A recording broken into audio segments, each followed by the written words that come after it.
Hello friends, welcome to Code Crush Coding. In this video, we are going to learn some of the interview questions related to constructors in Java. So it is one of the most important concept that interview we was asked about the constructor. So if you know the Java programming language, then in the object-oriented programming, we have the concept of constructors.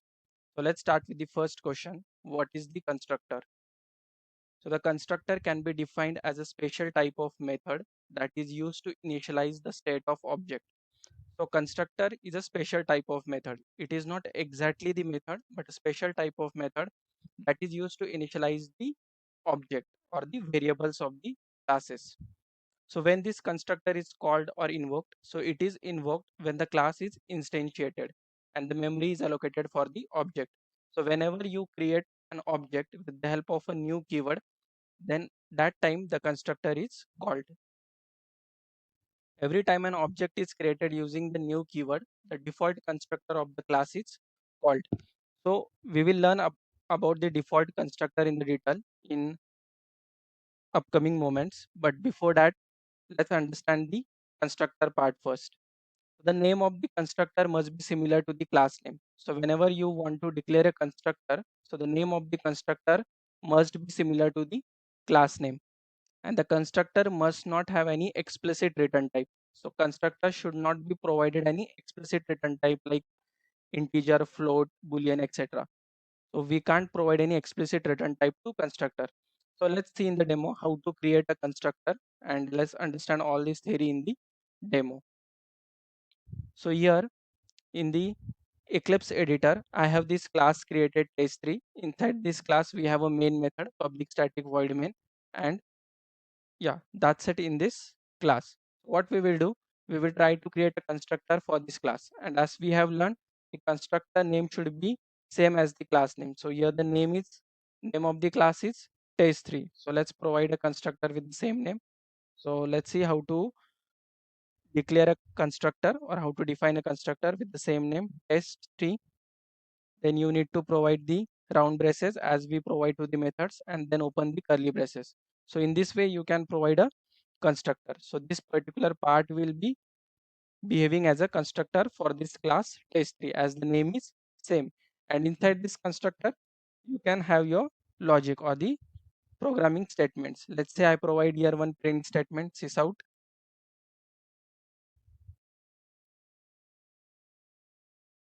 Yeah. So here we will print message. Let's say inside constructor.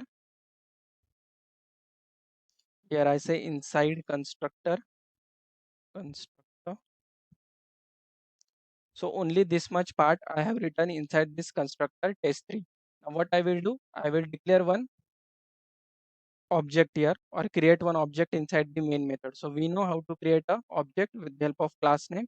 So test3 equals to object equal to new test3.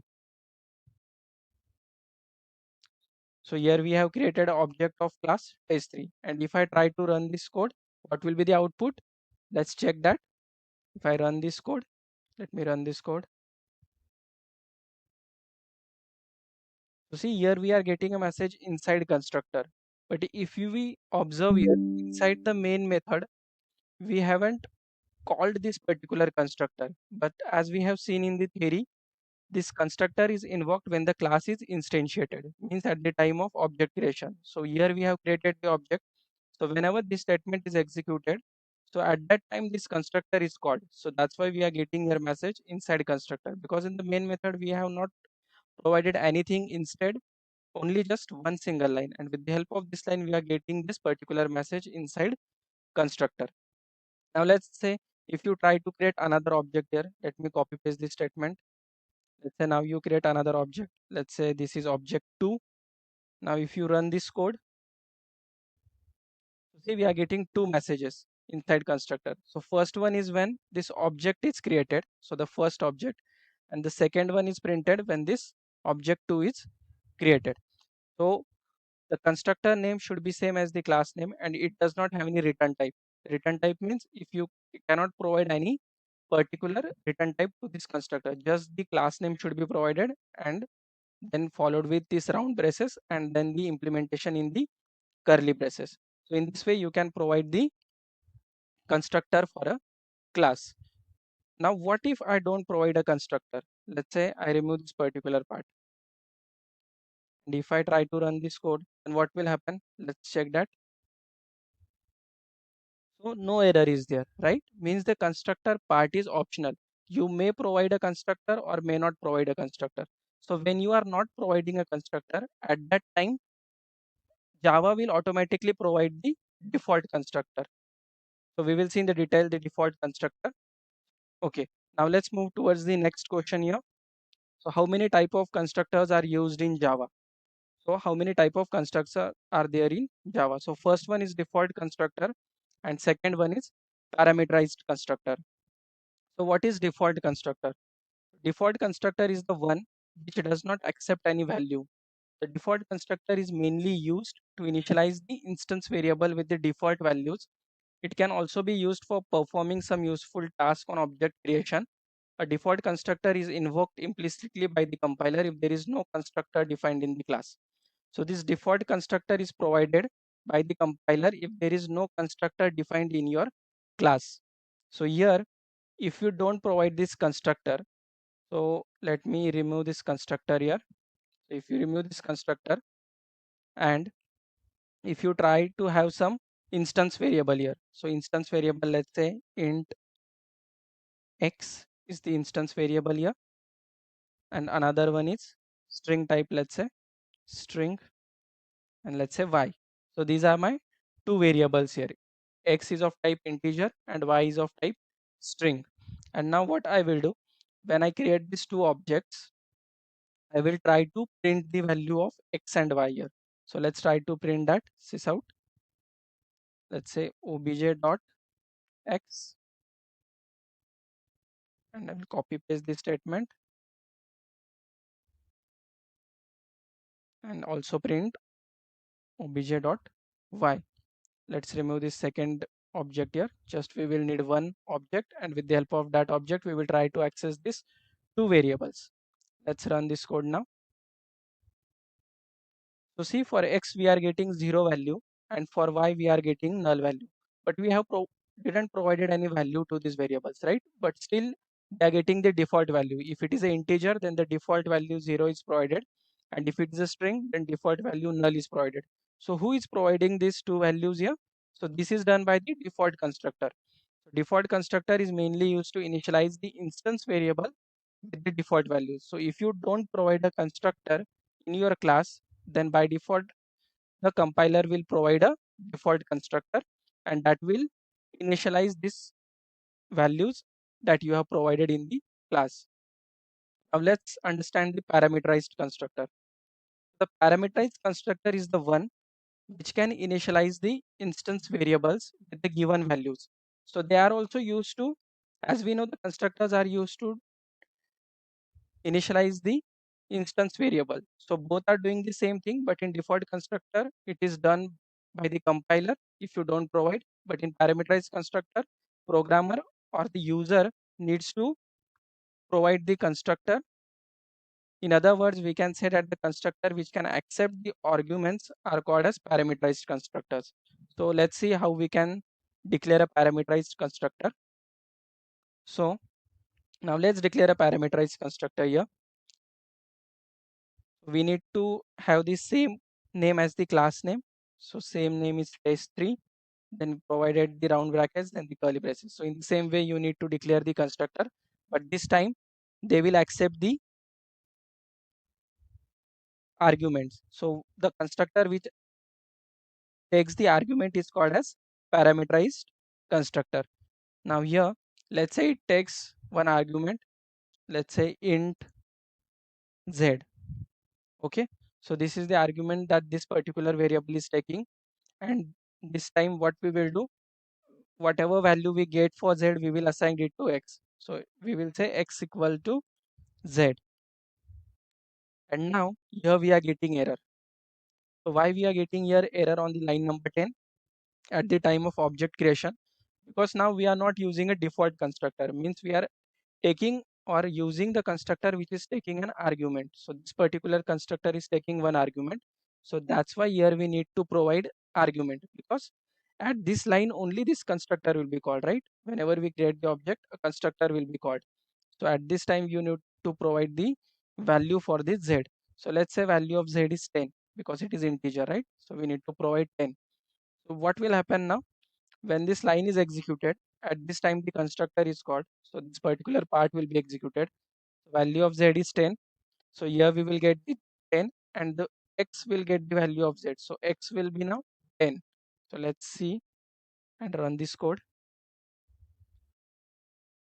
See, we are getting 10 for for value of x, and y we are getting null because we haven't sent any value to the y. Now what I will do, now this is a parameterized constructor, right?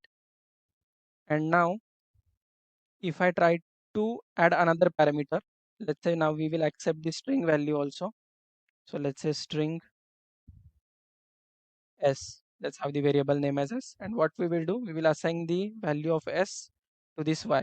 So here, and now we are getting here error. So why we are getting here error? Because now we have changed the constructor to two parameters and we have passed only one single parameter. So we need to pass two parameters. Let's say abc, because it is of string type, you need to pass it inside the inverted commas. Let's save this and run now. So see, now we are getting the value of y also abc, because now we are initializing this instance variable with the parameterized constructor, the values that we are providing here. Now if you create another object, let's create another object. To try to create another object here, let's say object 2, and if you have the different values, let's say this time 20 and abcd, also print those values. I will copy this statement.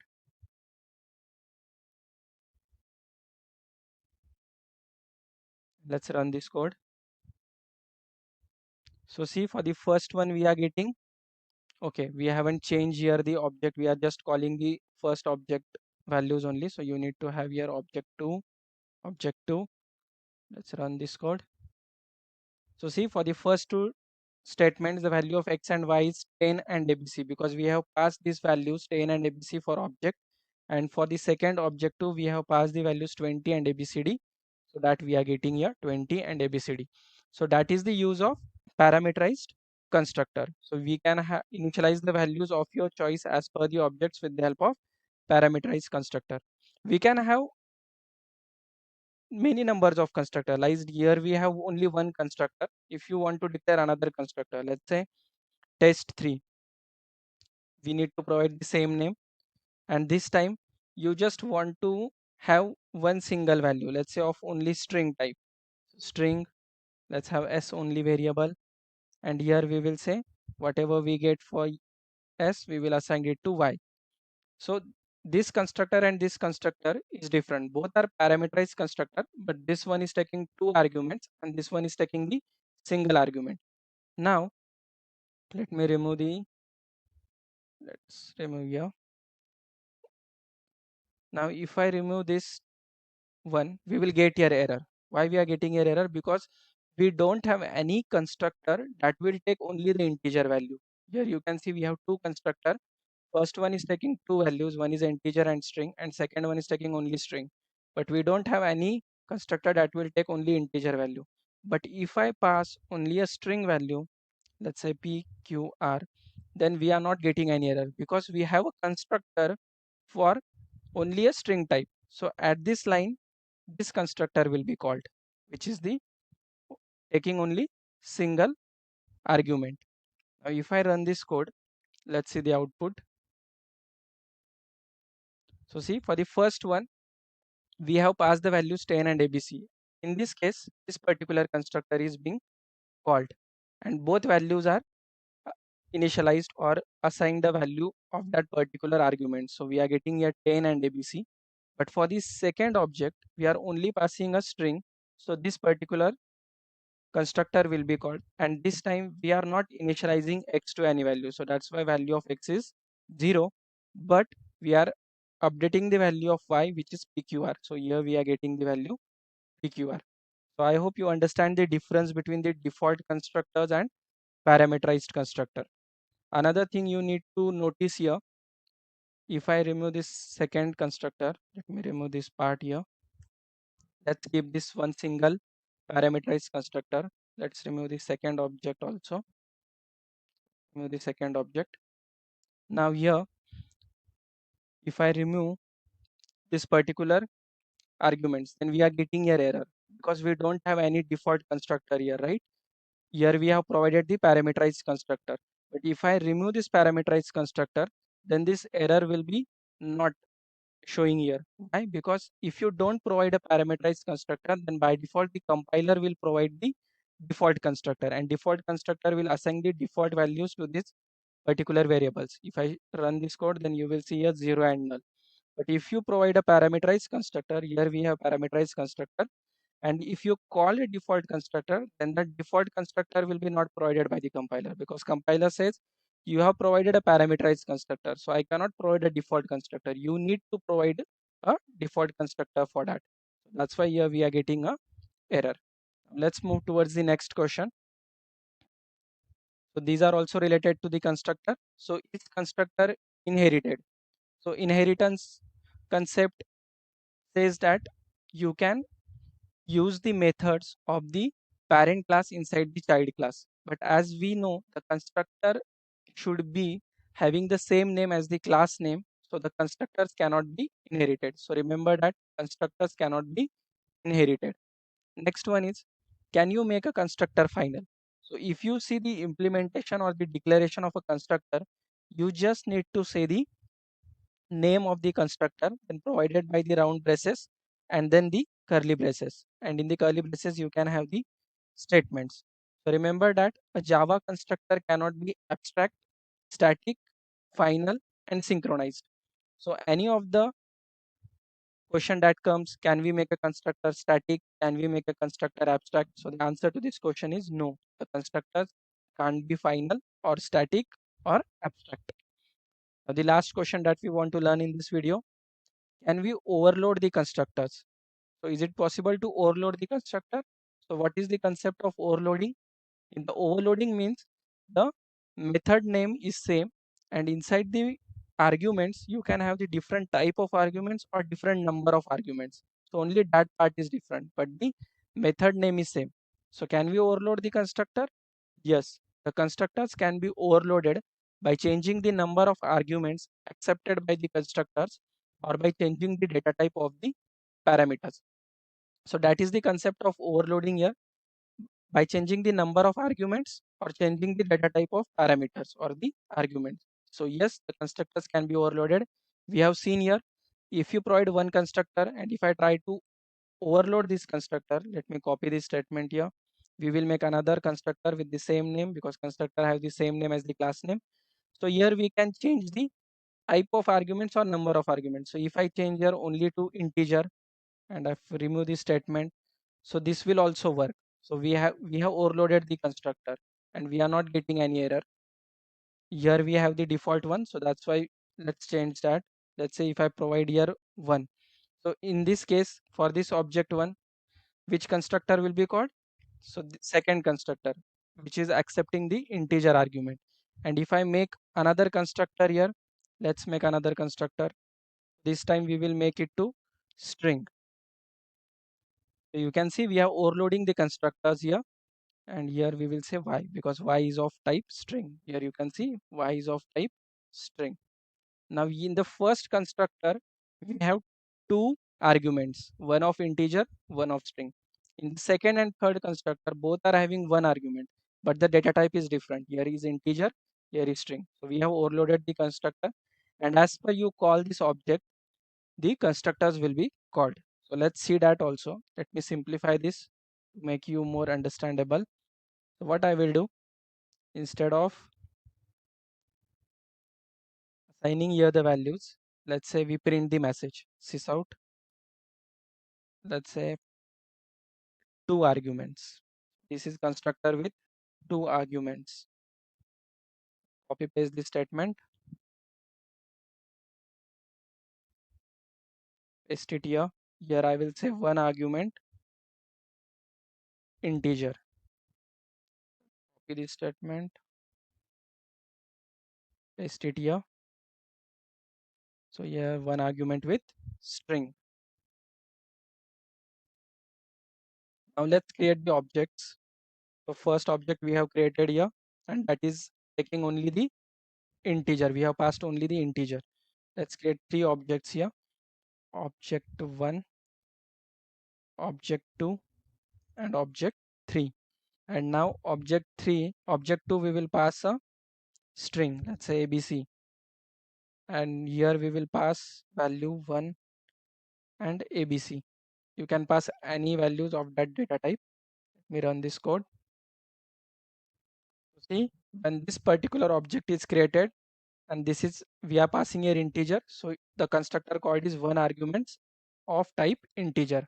In the second case we are just passing one argument of type string, so this particular statement is executed one argument string, and in this we are passing two arguments, so here this particular constructor is called with two arguments. So that's it in this constructor video. If you have any doubts on the constructor, you can comment down below. I will try to cover those in the next videos of the constructor. So that's it in this video. We will cover another Java interview questions in next video. Thank you for watching.